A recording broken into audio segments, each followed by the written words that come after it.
भारतीय भूगोल में मिट्टी और वनस्पति पढ़ लेने के बाद आज बारी है बहुउद्देशीय परियोजनाओं की। Multipurpose project. जो बड़े बांध होते हैं, नदियों का पानी रोककर जो बड़े बांध बनाए जाते हैं, उन्हें हम मल्टीपर्पज प्रोजेक्ट कहते हैं। बहुउद्देशीय बांध। बहुउद्देशीय इसलिए कहते हैं क्योंकि इनसे एक साथ कई उद्देश्यों की पूर्ति की जाती है, जैसे सिंचाई, जल विद्युत पैदा करना, मछली पालना, पर्यटन विकास में काम आता है क्योंकि वहाँ लोग घूमने फिरने जाते हैं, फोटो खींचते हैं, तो पर्यटन विकास में भी काम आता है। तो बहुत सारे उद्देश्यों की पूर्ति होती है, इसलिए हम बहुउद्देशीय परियोजना कहते हैं किसे, बांधों को। अभी हमने संक्षेप में बता दिया कि इतने सारे उद्देश्यों की पूर्ति होती है। दरअसल इसे विस्तार से समझना थोड़ा जरूरी है, लेकिन इस वीडियो में नहीं, एक अगला वीडियो बना दूंगा मैं, उसमें मैं बहुउद्देशीय परियोजनाओं अर्थात बड़े बांधों से मिलने वाले लाभों और उनसे होने वाले नुकसान की भी चर्चा करूंगा, क्योंकि बहुत सारे पारिस्थितिकी और पर्यावरणीय मुद्दे भी बांध के साथ जुड़े होते हैं। यही कारण है कि जैसे ही कोई बड़ा बांध बनाया जाता है नदी का पानी रोककर, बहुत ज़्यादा उसका विरोध होता है। क्यों? क्योंकि कुछ पर्यावरणीय दुष्प्रभाव पड़ता है, पारिस्थितिकी दुष्प्रभाव पड़ता है। अलग वीडियो में हम लाभ और नुकसान पर विस्तार से चर्चा करेंगे। वहाँ पे आप डिस्क्रिप्टिव भी लिख सकते हैं और ऑब्जेक्टिव आंसर टाइप क्वेश्चन तो हल होंगे ही होंगे, लेकिन डिस्क्रिप्टिव के लिए भी बांधों का लाभ और नुकसान जानना जरूरी है डिस्क्रिप्टिव उत्तर के लिए। तो आइए स्टार्ट करते हैं। इसमें हम फैक्चुअल पढ़ लेते हैं। बहुउद्देशीय परियोजनाएं क्या है? बड़े बांध। नदियों का पानी पहाड़ी क्षेत्रों में रोकने के लिए बांध बनाया जाता है। नदियों का पानी इस्तेमाल में कब लिया जाएगा? जब नदियों का पानी रोक दिया जाएगा। तो नदियों के मार्ग में एक बड़ा सा दीवार बनाते हैं, मजबूत सी दीवार, और नदियों का पानी रोक दिया जाता है। परिणाम क्या होगा? नदी तो ग्लेशियर से पिघलकर आ रही है, आपने रोक दिया तो क्या होगा? नदी का जलस्तर ऊंचा होगा। कब तक? जितना ऊंचा बांध की ऊंचाई है। नदी के रास्ते में जितनी ऊंचाई पर बांध है उतना ऊंचा स्तर हो जाएगा नदी का, है ना। नदी का जलस्तर कब तक ऊंचा उठेगा? जितनी ऊंचाई बांध की है। यानी बांध के पीछे उद्गम, बांध के पीछे जिधर नदी का उद्गम है, जहां से नदी निकल कर आ रही है, बांध के पीछे नदी का जलस्तर ऊंचा उठने लगेगा और एक बहुत बड़ा भूभाग, कई वर्ग किलोमीटर का क्षेत्र पानी में डूब जाएगा। यानी पूरा का पूरा क्षेत्र एक झील बना दिया जाता है। इस बात की चिंता नहीं की जाती है कि वहाँ के जो जीव जंतु हैं, क्योंकि पर्वतीय क्षेत्रों में बांध बनाया जाता है, तो पर्वतीय क्षेत्र जंगली क्षेत्र होते हैं, वनीय क्षेत्र होते हैं। ऐसे क्षेत्रों में बहुत सारे जंगली जीव जंतु होते हैं, तो उनको सूचित भी नहीं किया जा सकता क्योंकि वो आपकी बात नहीं समझ सकते। तो बांध बनाते ही पूरा का पूरा क्षेत्र कुछ घंटों के अंदर जलमग्न हो जाता है, डूब जाता है। विशाल जलाशय का निर्माण हो जाता है, झील का निर्माण हो जाता है, क्योंकि रास्ते में आपने बांध खड़ा कर दिया। बांध से पानी छोड़ते हैं, बांध में कुछ गेट बना दिए जाते हैं, पानी नदी में आगे छोड़ा जाता है नदी की घाटी में, लेकिन उतना ही जितने से कि जल स्तर नीचा न आए। इंसानों के लिए तो बड़ा ही उपयोगी वस्तु है बांध, विशाल जलाशय बना लिया जाता है ना। लेकिन बाकी जीवों के लिए ये काल का कारण बन जाता है। हम बताया ना कि थोड़ी देर पहले कि उनके लाभ के साथ साथ नुकसान पर भी चर्चा होगी, लेकिन अगले वीडियो में। काफी दिलचस्प होगा वीडियो। तो आइए स्टार्ट करते हैं। तो बड़े बांधों को ही बहुउद्देशीय परियोजना कहते हैं। बांध बनाकर नदियों का पानी रोका जाता है और बांध के पीछे एक विशाल जलाशय बन जाता है। उदाहरण के लिए पंजाब में सतलज नदी का पानी दो जगह पर रोका गया है। पंजाब में सतलज नदी का पानी दो जगह पर रोका गया है, भाखड़ा नामक स्थान पर और नांगल नामक स्थान पर। यानी पंजाब में सतलज नदी का पानी रोकने के लिए दो बांध बना दिए गए, भाखड़ा बांध और नंगल बांध। दोनों के संयुक्त रूप से हम भाखड़ा नंगल बांध कहते हैं। दोनों बांध कहाँ हैं? पंजाब में। अब भाखड़ा वाला जो बांध है उसके ठीक पीछे जो जलाशय बना है सतलज नदी पे, देख रहे हैं? सतलज नदी का उद्गम यहां से हो रहा है ना, राकस झील से। तो बांध के जस्ट पीछे वाला इलाका डूब गया है, बहुत बड़ा क्षेत्र जलमग्न हो गया है। उसे हम क्या कहते हैं? गोविंद सागर झील या गोविंद सागर जलाशय। बांध के पीछे, यानी बांध कौन बनाता है? प्रकृति नहीं बनाती है ना, इंसान बनाते हैं। तो बांध बनाने से जो झील बन जाता है उसे हम मानव निर्मित झील कहते हैं या कृत्रिम झील, है ना। तो भाखड़ा बांध के पीछे जो कृत्रिम जलाशय या कृत्रिम झील है उसका नाम है गोविंद सागर झील। बांध तो पंजाब में है, लेकिन यहाँ पे हिमाचल और पंजाब का बॉर्डर है। बांध और जलाशय के बीच में हिमाचल और पंजाब का बॉर्डर वाला क्षेत्र है ऐसे। तो बांध पंजाब में है, लेकिन जो गोविंद सागर जलाशय है वो हिमाचल प्रदेश में है। ठीक है, यही कारण है कि अक्सर सवाल पूछा जाता है कि गोविंद सागर झील किस राज्य में है? हिमाचल प्रदेश में। कैसी झील है? मानव निर्मित झील है, बांध बनाने से बन गई है, पूरा क्षेत्र जलमग्न हो गया सतलज नदी के पानी से। तो ये हमने उदाहरण दिया। आई अगला हेडिंग डालिए, जो बोला मैंने वो लिख लीजिएगा, काम देगा। अब अगला हेडिंग डालेंगे आप, भारत की प्रमुख बहुउद्देशीय परियोजनाएं। प्रमुख बहुउद्देशीय परियोजनाओं में आप एक एक करके बहुउद्देशीय परियोजनाओं और बांधों को जानेंगे मेरे साथ। पहला हेडिंग डालिए, दामोदर घाटी परियोजना। पहला हेडिंग डालिए, उसमें पहला पॉइंट, दामोदर नदी छोटा नागपुर पठार से निकलती है और हुगली में मिल जाती है। दामोदर नदी छोटा नागपुर पठार से निकलती है और हुगली में मिल जाती है। हुगली क्या है? गंगा नदी की एक प्रमुख वितरिका है जो पश्चिम बंगाल में गंगा नदी का साथ छोड़कर दक्षिण की ओर बहने लगती है, हुगली नदी। दामोदर नदी इसी हुगली नदी में जाकर मिल जाती है, अर्थात हुगली की सहायक नदी है दामोदर नदी। दामोदर नदी दो राज्यों में बहती है, झारखंड और पश्चिम बंगाल। नेक्स्ट पॉइंट, मानसून काल में बरसात होती है छोटा नागपुर पठार पर। मानसून काल में वर्षा होती है छोटा नागपुर पठार पर, लेकिन अब बरसात होती है तो बरसात का पानी कहाँ चला जाता है? मैदान के निचले क्षेत्रों में जहाँ पे नदी बहती है ना। तो बरसात तो होती है छोटा नागपुर पठार पर, लेकिन बाढ़ कहाँ आती है? दामोदर नदी द्वारा बाढ़ आती है पश्चिम बंगाल में। ठीक है, बरसात होती है छोटा नागपुर पठार पर और बाढ़ आती है पश्चिम बंगाल में। यही कारण है कि दामोदर नदी को बंगाल का शोक कहा जाता था, अब नहीं कहा जाता है, बंगाल का शोक कहा जाता था, क्योंकि बरसात होती थी छोटा नागपुर पठार पर और उसका सारा पानी बाढ़ ला देता था कहां पर?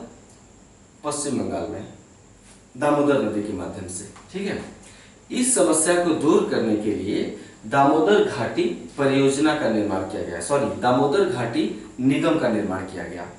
इस समस्या को दूर करने के लिए 1948 में दामोदर घाटी निगम एक संस्था स्थापित की गई। दामोदर घाटी निगम, इंग्लिश में कहते हैं दामोदर वैली कॉर्पोरेशन, DVC। 1948 में दामोदर वैली कॉर्पोरेशन या दामोदर घाटी निगम गठित किया गया और दामोदर वैली कॉर्पोरेशन ने बाढ़ की समस्या से, पश्चिम बंगाल को बाढ़ की समस्या से बचाने के लिए दामोदर नदी पर 8 बांध बनाए। कितने बांध बनाए? 8 बांध, जिसमें से प्रमुख हैं, सभी बांधों का नाम जानने की जरूरत नहीं, सभी सवाल भी नहीं आते हैं। दामोदर नदी पर DVC द्वारा निर्मित प्रमुख बांध है मैथान, कोनार, है ना, कोनार, मैथान, तिलैया और पंचेत हिल। कोनार बांध, मैथान बांध, तिलैया और पंचेत हिल बांध किस नदी पर है? दामोदर नदी पर है। जो DVC है, दामोदर वैली कॉर्पोरेशन, इसका निर्माण अमेरिका में भी एक ऐसा ही निगम था। ठीक है, टेनेसी नदी है ना, टेनेसी नदी अमेरिका में है, तो DVC का गठन अमेरिका की टेनेसी घाटी परियोजना के आधार पर किया गया था। ये सवाल भी पूछा जा चुका है कि दामोदर घाटी निगम का निर्माण किस घाटी परियोजना के आधार पर किया गया था, नकल करके, तो अमेरिका की टेनेसी घाटी परियोजना के आधार पर इसका गठन किया गया। अगला हेडिंग डालिए आप, भाखड़ा नंगल परियोजना। अगला हेडिंग, भाखड़ा नंगल परियोजना। पहला पॉइंट,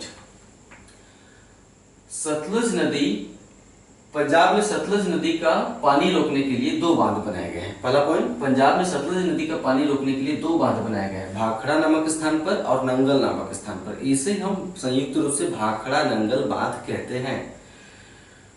भाखड़ा बांध के पीछे जो जलाशय है उसका नाम है गोविंद सागर जलाशय या गोविंद सागर झील। भाखड़ा बांध, नेक्स्ट पॉइंट, भाखड़ा बांध पंजाब में है जबकि गोविंद सागर झील हिमाचल प्रदेश में पड़ता है। नेक्स्ट पॉइंट, भाखड़ा बांध, नंगल बांध नहीं, भाखड़ा बांध दुनिया का सबसे ऊंचा गुरुत्वीय बांध है। दुनिया का सबसे ऊंचा गुरुत्वीय बांध है। इसकी ऊंचाई 226 मीटर है, भाखड़ा बांध की ऊंचाई।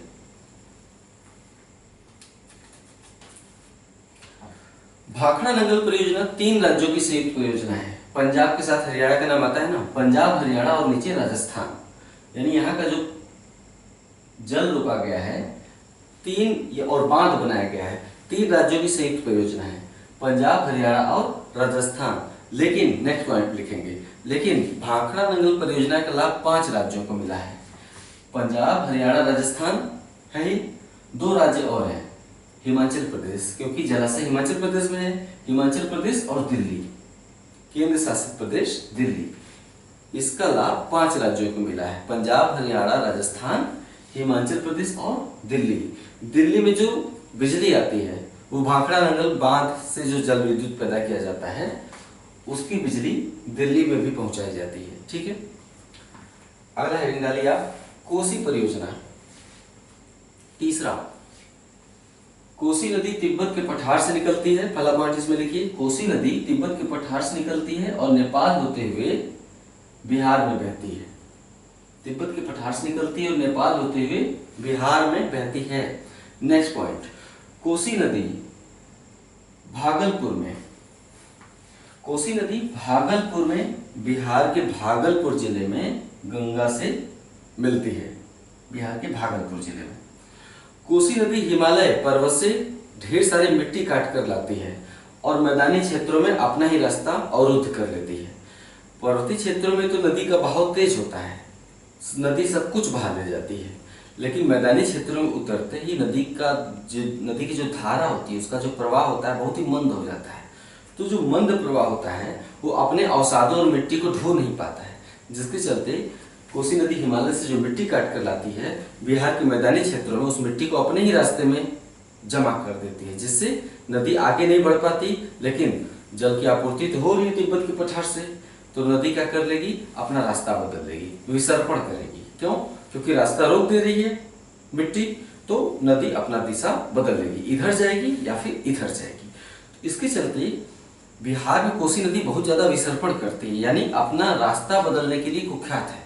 रातों रात एक जिला छोड़कर दूसरे जिले में बहने लगती है। लोग रात में चैन सुकून से गांव में चारपाई बिछाकर सोते रहते हैं, अचानक उन्हें अनुभव होता है कि उनकी चारपाई के नीचे से पानी गुजर रहा है, बह जा रहा है सब कुछ। तो अपना रास्ता बदलने के लिए कुख्यात है, इसलिए इसे हम बिहार का शोक कहते हैं। ठीक है, किसको? कोसी नदी को। नेक्स्ट पॉइंट, कोसी नदी की इस बाढ़ की समस्या से निजात पाने के लिए बिहार में हनुमान नगर नामक स्थान पर एक बांध बना दिया गया है। नेपाल में हनुमान नगर नामक स्थान पर एक बांध बना दिया गया है और बांध बनाकर कोसी नदी के पानी को रोक लिया गया है, जलाशय बना दिया गया है। इसे हम क्या कहते हैं? हनुमान नगर बैराज। यानी संक्षेप में, कोसी नदी की बाढ़ की समस्या से निजात पाने के लिए नेपाल में हनुमान नगर बैराज का निर्माण किया गया है। ये एक तरह का बांध होता है। अगला हेडिंग डालिए, रिहंद बांध परियोजना। यहां पे रिहंद बांध परियोजना, पहला पॉइंट लिखिए, रिहंद सोन की सहायक नदी है। रिहंद नदी सोन नदी की सहायक नदी है। नेक्स्ट पॉइंट, सोन नदी अमरकंटक चोटी से निकलकर बिहार में गंगा नदी से मिलती है, सोन नदी। ठीक, उसी सोन की सहायक नदी है रिहंद नदी। नेक्स्ट पॉइंट, रिहंद नदी पर उत्तर प्रदेश की मिर्जापुर जिले में एक बांध बनाया गया है। रिहंद नदी पर उत्तर प्रदेश की जो लाल रंग की लाइनें हैं ना, वो बांध का प्रतीक है। ठीक है, तो रिहंद नदी पर उत्तर प्रदेश के मिर्जापुर जिले में एक बांध बनाया गया है जिसका नाम है रिहंद बांध। ठीक है, रिहंद बांध के पीछे मिर्जापुर में ही, रिहंद बांध के पीछे मिर्जापुर में जिस कृत्रिम जलाशय या मानव निर्मित जलाशय का निर्माण हुआ है उसका नाम है गोविंद बल्लभ पंत सागर झील। रिहंद बांध के पीछे निर्मित जलाशय को गोविंद बल्लभ पंत सागर झील कहते हैं। रिहंद नदी पर निर्मित गोविंद बल्लभ पंत सागर झील भारत की सबसे बड़ी मानव निर्मित या कृत्रिम झील है? भारत की सबसे बड़ी मानव निर्मित या कृत्रिम झील कौन सी है? गोविंद बल्लभ पंत सागर। किस नदी पर है? रिहंद नदी पर। किस राज्य में? यूपी में। कौन से जिले में? मिर्जापुर जिले में है ये। तो मिर्जापुर जो जिला है यूपी का, वो एमपी के बॉर्डर से लगा हुआ है। ठीक है, मिर्जापुर इलाहाबाद से टच करता है। ठीक है, और मिर्जापुर जो है कि एमपी के बॉर्डर से टच करता है। तो ये जलाशय है गोविंद बल्लभ पंत सागर, ये उत्तर प्रदेश और एमपी की सीमा पर है। यहाँ पर एमपी की सीमा है और उत्तर प्रदेश दोनों की सीमाएं हैं यहाँ पर। तो जलाशय मध्य प्रदेश और उत्तर प्रदेश की सीमा पर है। अगला देखिए, चंबल परियोजना। अगला है परियोजना, पांचवा है चंबल परियोजना। पहला पॉइंट लिखिए, चंबल नदी मालवा पठार से निकलकर यमुना नदी में मिलती है, अर्थात यह यमुना की सहायक नदी है। नेक्स्ट पॉइंट, चंबल नदी यमुना नदी से इटावा के पास मिलती है। चंबल नदी यमुना नदी से, चंबल नदी मध्य प्रदेश से निकलती है, राजस्थान से होकर गुजरती है और उत्तर प्रदेश के इटावा नामक स्थान के पास, इटावा शहर के पास यमुना नदी से मिलती है। यानी 3 राज्यों में बहती है, मध्य प्रदेश, राजस्थान और यूपी का इटावा, तो उत्तर प्रदेश में बहती है। नेक्स्ट पॉइंट, चंबल नदी के पानी का उपयोग करने के लिए इस पर 3 बांध बनाए गए। चंबल नदी के पानी का उपयोग करने के लिए इस पर 3 बांध बनाए गए। पहला जवाहर सागर, दूसरा राणा प्रताप सागर। बांध, ये बांध का नाम है, झील तो है ही, बांध का नाम भी यही है। 3 बांध बनाए गए, जवाहर सागर बांध, राणा प्रताप सागर बांध, ये दोनों राजस्थान में है। तीसरा बांध है गांधी सागर बांध, ये एमपी में है। यानी 3 बांधों में से ऊपर के दोनों राजस्थान में हैं और नीचे वाला गांधी सागर एमपी में पड़ता है। किस नदी पर ये तीनों बांध बनाए गए हैं? मध्य प्रदेश में बनाए गए हैं। तीनों बांधों के पीछे जो जलाशय का निर्माण हुआ है, भाई बांध बनाया गया तो नदी का जल स्तर ऊंचा उठ जाता है और जलाशय बन जाता है, स्वाभाविक सी बात है। तो तीनों बांधों के पीछे जो जलाशय का निर्माण हुआ है वो बांध के नाम पर ही रखा गया है। दूसरे शब्दों में, जलाशय के नाम पर ही बांध का नाम रख दिया गया है, क्योंकि जलाशय का नाम है तभी ये सागर नाम लगा हुआ है। जवाहर सागर, राणा प्रताप सागर, गांधी सागर, ये तीनों कृत्रिम जलाशय हैं, कृत्रिम झीलें हैं, इसलिए बांधों का नाम भी इन्हीं के नाम पर रख दिया गया है। ठीक है, आपसे सवाल बाबा पूछा जाता है कि राणा प्रताप सागर झील किस नदी पर है? चंबल नदी पर है। ठीक है, या फिर निम्नलिखित झीलों में से कौन सी राजस्थान में नहीं है? 4 झीलें दे दी जाएंगी, आपको पहचानना होगा कि गांधी सागर राजस्थान में नहीं, मध्य प्रदेश में। इस तरह से सवाल बनते रहते हैं।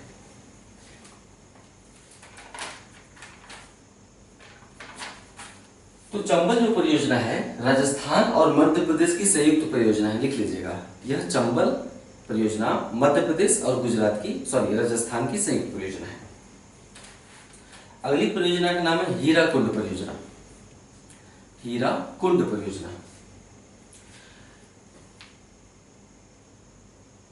उड़ीसा में महानदी पर, पहला पॉइंट लिखिए, उड़ीसा में महानदी पर हीराकुंड बांध का निर्माण किया गया है, या उड़ीसा में महानदी का पानी रोकने के लिए हीराकुंड बांध का निर्माण किया गया है। इसके पीछे जो जलाशय है उसका नाम है हीराकुंड। कुंड मतलब क्या होता है? तालाब या जलाशय। तो इसके पीछे जो जलाशय निर्मित हुआ उसे कहते हैं हीराकुंड। किस नदी पर है? महानदी पर। कौन से राज्य में? उड़ीसा राज्य में।